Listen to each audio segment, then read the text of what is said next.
Assalamualaikum, gue Fadil dari Gadget Talk. Di Instagram kami udah buat video unboxing singkat dari HP ini dan udah dapat beragam komentar. Ada yang suka dengan HP ini karena desainnya dan ada juga yang suka tapi terbentur dengan harga overpriced. Itu kata mereka. Well, kalau lihat dari specs doang bisa jadi iya. Tapi kalau gue lihat beberapa tahun belakangan ini tuh Oppo kayak bukan cuma jualan hardware dan kamera doang, tapi software juga kayak Google Pixel.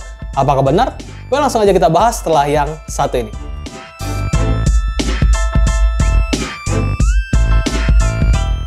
Sadar atau enggak, yang nentuin cost dari sebuah smartphone tuh bukan cuma spesifikasi dari hardware yang dipakai aja, tapi ada banyak hal. Contohnya kayak layanan after sales, kemudahan untuk membeli, sampai-sampai ke software yang banyak dianggap remeh bagi sebagian orang.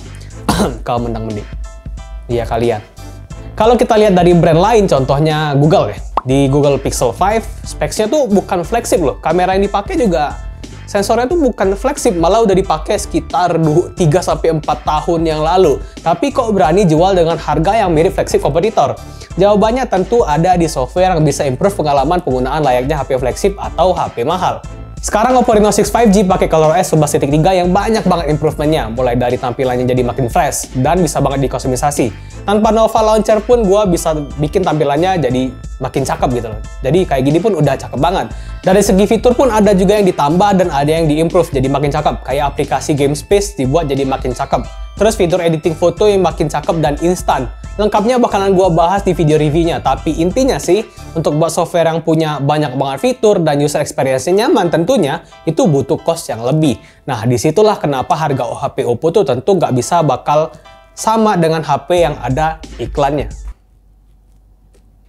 Desainnya juga bikin gua kagum. Awalnya sih frame HP tuh gua kira yang paling benar tuh yang melengkung. Ternyata pas gua pegang HP-nya sendiri nih di genggaman tuh berasa nyaman banget coy. Perpaduan antara warna stellar black dan frame kotak juga menurut gua pas banget. Kasarnya tuh kayak lebih sangar aja gitu lah. Desain tipis dan ringan juga tetap dipertahankan di varian 5G ini. Jadi tentu dipegang lama-lama nggak bikin tangan pegal. Ada lagi sih bedanya, si Reno6 5G ini sayangnya udah hilangin audio jack. Jadi ya something's missing, tapi untungnya kita bakalan dapetin headset dengan port Type-C di paket penjualan. Jadi ya nggak apa-apa lah ya. Nah, kalau bagian depan sih menurut gua masih sama aja kayak varian 4G. Layarnya masih pakai panel AMOLED 90Hz dengan resolusi Full HD dan ada fingerprint di dalam layar.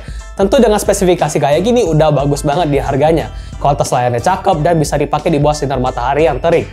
Bedanya sih ada di dagu bawah yang sedikit lebih tipis walaupun emang nggak tipis-tipis banget. Di bagian dapur pacu juga beda nih. Varian 5G ini pakai SoC MediaTek 900, RAM 8GB ini bisa diekspansi sampai 13GB, storage 128GB, baterai 4300 mAh, 65W SuperVOOC 2.0 dan ada NFC juga. Gara-gara pakai SoC ini dan dijual dengan harga 7 jutaan, HP ini disebut overpriced. Padahal tentu kalau kalian udah lama subscribe Gadget Talk pasti udah pada paham lah. Kalau yang mempengaruhi performa tuh bukan cuma spek di atas kertas aja, tapi ada hal lain kayak si software. Karena gue baru pakai beberapa hari HP ini, jadinya gue belum dapet kesimpulan gimana performanya. Yang jelas kalau PUBG bisa dapetin grafik High HD dan bakalan gue jabarin lebih lengkap sekalian baterai life-nya gimana di video reviewnya nanti. Nah, kalau di bagian kamera ada yang aneh nih. Di harga yang lebih mahal, spesifikasinya tuh cenderung sama, malah ada yang dikurangin. Sebenarnya nggak terlalu berarti sih. Kamera utamanya, ultrawide, dan makronya masih sama. Bedanya ada di hilangnya lensa depth dan selfie kamera yang resolusinya turun jadi 32 megapiksel. Sebagai gantinya, Oppo tetap pertahanin fitur kamera yang cakep kayak bokeh flash portrait untuk foto ataupun video dan tambah fitur video yang bisa diatur secara manual ala-ala DSLR. So far baru segini yang bisa gua share soalnya gua baru lama pakai HP ini, baru beberapa hari doang. Gak enak juga kan, baru pakai sehari 2 hari masa udah bisa bilang HP ini bagus, HP ini worth it, HP ini jelek ya, nggak bisa gitu kan. Jadi kasih gua waktu sekitar 1-2 minggu biar reviewnya komplit dan valid. As always, kalau sekarang video ini boleh banget like dan subscribe. Kalau mau support kita, klik aja tombol subscribe-nya biar kami bisa dapetin segera silver play button. Biar di situ tuh ada hiasan lagi gitu lah. Dan ya, gua Farid. Bye.